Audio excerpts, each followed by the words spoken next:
Hey Duke, how's it going? Great. Tyler, how are you? I was hoping we'd be able to do this at the combine, but not so much luck this year. It's just another event that we'll have to adjust to. It's kind of been the way that we've gone about the whole year, so it's something we're kind of used to. But unfortunately, it's not in person. I was hoping it would be. Maybe next year. Yeah, maybe next year. So first question, when you evaluate the whole Bengals roster, what is probably the biggest reasons why this team has been at the bottom of the division the last two seasons? Yeah, well, we've got some work to do to compete in our division for sure. We've got a good division. It's historically been a good division. We've had our share of competing in it, but we certainly haven't the last couple of years. Um, Number one, we've got to find a way to stay healthy, and I know that that is something that we don't get to control all the time, but it is something that's reared its head over the course of the last couple of years. But when I look at our team, I'm excited. I think we've got one of the premier best young quarterbacks in the game, and we're going to do everything we can to build around him and give him the opportunity to really shine and show what he can do. And so it's going to start with him, and then beyond him, I think we've got a good receiving core. I think we've got a young, exciting receiver. I think we've got a consistent, proven veteran in Tyler Boyd. It's going to be great to have Joe Mixon back in the lineup. I think we've got a good tight end group that, once it's healthy again, it's really every position was hit by the injury bug. So it'll be good to get a lot of these guys back. Defensively, it'll be great to see Trey Waynes on the field. We haven't gotten that yet. DJ Reader coming back off of injury, that's something to build around. We really like our young linebacking core. I think it's really going to come into its own in the second year. I think we've got a great safety tandem that I'm excited with, and we've got to fill in some spots for sure. But I see a lot to get excited about, and it's number one, seeing the guys that didn't get to play much actually get on the field and produce at the level that we know they can produce. Some of the people that produced are entering free agency, like William Yeah. Jackson III, AJ Green, and Carl Lawson. Where do things stand with them? Well, we obviously haven't gotten anything to announce, so I don't have anything to announce today. They're guys that we developed, we found, we groomed, they've blossomed. I think there's a lot of interest around the league, and we'll certainly compete and try to get them back. That's been what our focus historically has been, is we want to keep our good players that come in here and develop that are Bengals, and we'll see what we can get done here as free agency kicks off. Do you anticipate using the franchise tag this year? It hasn't been decided yet. I'm not going to break any news today, one way or the other, on that. We'll see if the deadline is tomorrow. I've heard, rumors that it may be moved, but as I sit here right now, we don't know what the franchise numbers are. We don't know what the salary cap is. So we're going to have to we're going to have to assess it in real time when we get all the information, and we just don't have all the information right now. Duke, historically, guard is not a position that you guys have paid a lot for. Has that changed at all as the game has changed in recent years, and in particular, with what happened with Burrow and where his injury kind of came from last year? Yeah, again, I was as heartbroken as everybody when that happened. That's football; it can happen. You get breakdowns, you get guys in awkward positions, and all of a sudden, you get the devastating injury. And we all hated to see that as much as our fans hated to see that. And the good news is with Joe, what I've seen around here is he's attacking at full speed and looks great, and so it's been very positive. Seeing him fight back, and it looks very positive for the future and for this coming season for Joe. But in terms of the guard position, it is something that we'll look at. We had a lot of guys playing with the O-line in general. With injuries, we had a lot of different combinations in there. And so when you're switching your combinations there, it's normally not a recipe for success. And so we'll have new faces in there. We'll have guys that have another year of development under their hat, hopefully a healthier group that stays healthy. And when we get 5 guys playing together, hopefully they can play together a long time. But it's a group that we're focused on. We're always focused on it. But that group in particular will be an important group for us. Dude, could you foresee any other moves with some veterans on your roster to free some cap space? I know you've got cap space and you don't know what the cap is yet, Right. but could you foresee a move like that or moves like that? Well, I don't rule anything out like that. We'll see how it goes. We've got some guys that have been longtime productive players here that we have nothing but a high regard for. So as we get the cap number and as we start maybe putting in place deals with our current players or other players, then we'll focus in on that and see what we have to do, if anything. Duke, what has been the most challenging part for you in this pandemic era of your job where a lot of what you do is external? How have you managed to kind of adjust to that? Pretty much everything has changed, Box. It's a good question, and it's just a constant adjustment. Our scouts have done a great job. We've been doing a lot just sitting at our desk. We're on Zoom calls with these schools where normally we're in person seeing these guys. We're watching tape. It was great to get to the Senior Bowl and actually see guys perform football live. I think we had a few live looks of games where we're in the stands, no contact with any of the staff, no contact with any of the players. So we've started our Zoom calls with these players, really getting to know them. So that's good. I think we're pretty well versed on how to Zoom with these guys and how to make quality time out of the time that we get with them. So that won't be a huge change. I think we'll get a real good feel for what the player is all about, and what drives the player. Not seeing them in person leaves you a little concerned at this time of the year, but we'll get to the pro days. We'll get a view of them in person. We'll get some confirmed measurables. That'll be great. And then obviously there's a real heavy lift to getting all of the medical information we need to make informed decisions on the guys that we're going to be drafting. And so that's a big piece of what's going on. And the NFL Trainers Association is doing a great job of trying to put that together. Duke, in the 25 years how you doing, Duke? In the 25 years you've been doing this, is this the least amount of information you've had about prospects when you take, and I guess just to follow up real quick after that, what do you do with guys that have just 1 year of tape or virtually no tape? I would say it's the most unique year. We have a lot of information that we've been able to gather. The schools have been great in setting up Zoom calls to where we can actually get real information from sources over Zoom. Now, you like to be sitting down next to people, and you feel like maybe you get a little more of the true story that way. But we feel like we got a lot of information. In terms of players who haven't played in a year, that is somewhat concerning. You don't know how their developments happen. There are players in this draft that really have only played 1 year of college football, and then they didn't play this year.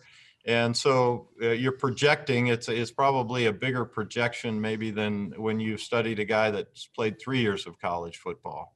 But that's our job, is to project them into our league and into our system and scheme, and into our division and what we do. And so, yeah, it's a year like no other, and you could call it less information. It's just different information at this point. And we think by the time we get to drafting in late April, that we'll have everything we need to feel comfortable with. Duke, how do you balance potentially using the franchise tag with being able to put as many pieces around Burrow like you talked about, because it is a direct cap hit and it's not like it's a long-term deal. So how do you balance those two things?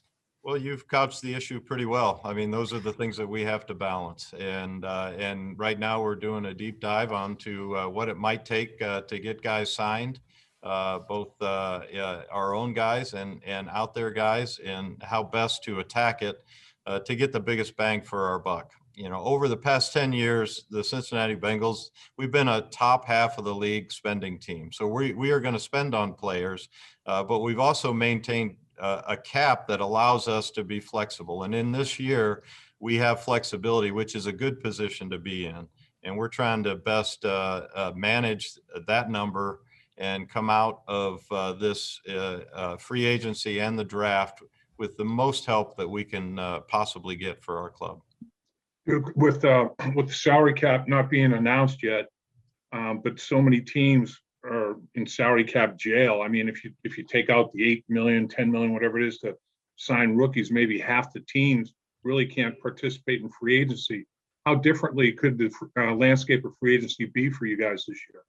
Yeah, it'll be an interesting thing, Dave, to see exactly what happens with that. It'll be we're going to have to be flexible with it, and free agency's always been a day-by-day, moment-by-moment thing. And when something happens somewhere else or with us, you have to then adjust.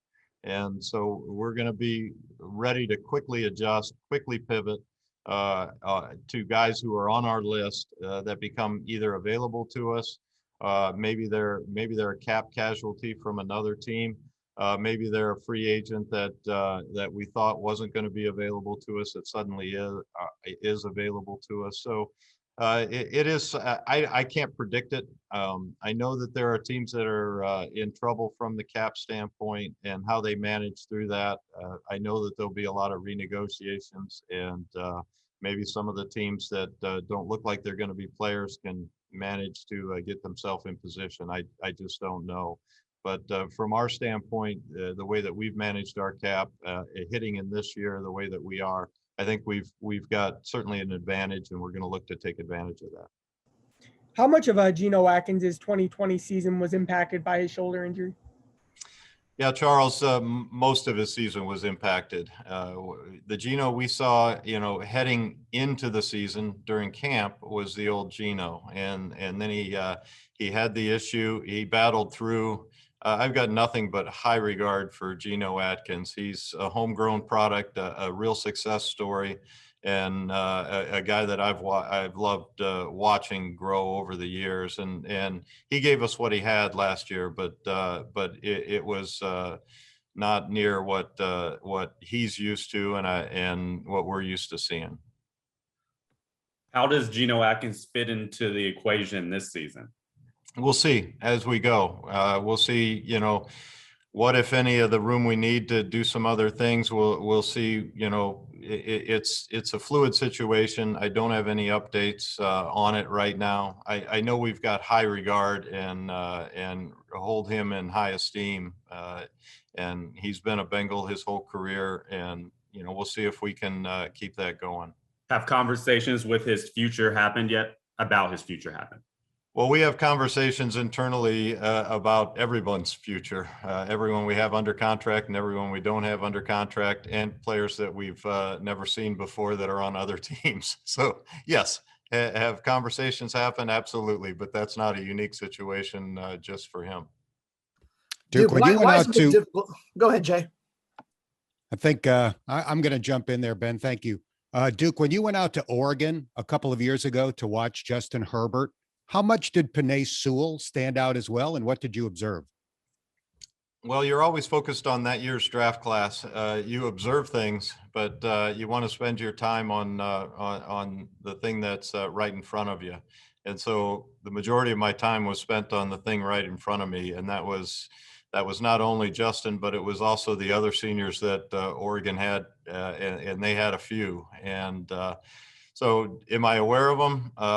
Did I know who he was? The answer to both those are yes. Did I do a deep dive into all of his strengths and weaknesses? Not at that time. I know last year you guys weren't too interested in listening to offers and moving out of number one, but this year at 5, how receptive do you think you guys would be to possibly moving down in the first round? Well, I never say never to anything. It's something that we're going to have to be ready for. Sometimes they happen a little earlier, but most of the time when an opportunity comes up, it's a real-time opportunity, and it's coming up when you're on the clock. And so we'll go through all the different scenarios. We'll drill down on our player list and understand exactly what it means if we're going to move down 5 spots, 10 spots, 15 spots, exactly what we're going to be looking at that spot in the draft. And so and then what the compensation is. So there's 2 different things that we look at. Are we getting compensation that we want? And are we getting a level of player that we feel good about passing up the current player that we would be selecting. So we will go through that process. We do every year. And if opportunities come up, we'll be ready for it. And if it doesn't, we'll be ready to sit and pick and feel great about where we are. Duke, why has it been difficult to to replace a left tackle after Whitworth left? Why has it been so tough to find another left tackle that as a long-term solution at that spot? Yeah, it's a tough position to play. Number one, they're playing against really the premier athletes of the sporting world, really, and so it's not an easy position to play and play effectively. I think most teams' left tackles get beat from time to time, even the very top ones, and it's a challenging position to play. Number one. Number two, we've had injuries at the position that have stunted the growth of some of our guys over time, and I think where we are right now, we feel good that we might have one, and he's got to stay healthy, but he's shown real flashes of being a very good player, and so we'll see how it goes, and whether we add to the group or not, that'll be something that to be determined as we go forward. Duke, has this year been as hard as any in terms of trying to forecast who might be out there in free agency because of the salary cap concerns we talked about previously, that people are, teams are going to be in jail and maybe you get cap casualties? That how do you project these cap casualties? Do you have a pretty good handle on projecting some of the cap casualties, or where do you stand with that? Yeah, we try to do a deep dive into the teams that are going to have to make moves to just be in compliance, and so it doesn't take much thought to look at their highest paid players, and they're either going to redo them or they're going to ask them to take less, or they're going to cut them loose. So we have an awareness of the other 31 teams, the situations they have, and the players that might be in play there. And then we don't operate in a silo. We talk to other teams, and so we have a pretty good idea of maybe some guys who have been floated on the trade market. We want to keep as much capital as we can. We think our team needs the capital, so I don't anticipate trading away a bunch of picks this year. But if there's something that makes sense as we go, we'll see. And if guys are turned loose, we will have had the evaluation done. We'll be ready to make a call on them and put a price tag on them for us. 2 more minutes. Duke, given your cap flexibility and how many teams are strapped, do you envision yourselves being as active as last year, or still more active than you have in past years? Well, we're going to see what comes our way. I mean, we want to attack our team needs through the draft, through free agency, through re-signing our own players, through development of young players that we have. But we are certainly not going to sit on our hands as we start off. I can't make any predictions. Free agency is unpredictable. We haven't gotten a chance to visit with these guys yet and find out who might have interest, what the price tag is, and how many of them we can fit. And once it kicks off, we'll get a better feeling for maybe where the opportunities are for us to make headway.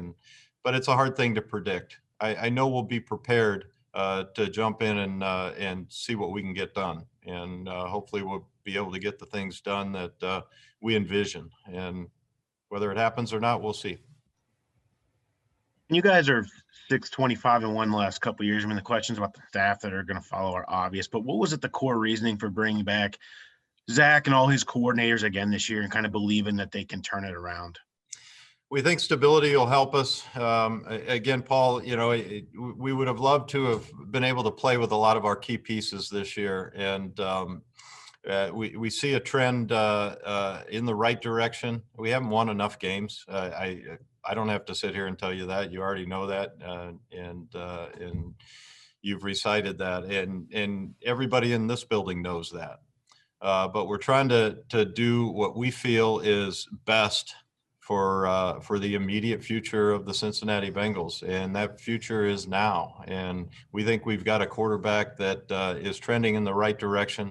And we think he's got a comfort level with what we're doing on that side of the ball. And then defensively, it was a very hard lift this year with the injuries that we had. We we ended up playing with a group of defensive tackles that gave us everything they had, but none of them were with us in the off season. It was a completely new group. And so when you bring new guys in, sometimes it takes a while for them to gel. And again, my hat's off to them, because we had a lot of guys come in, play right away, and give us good snaps.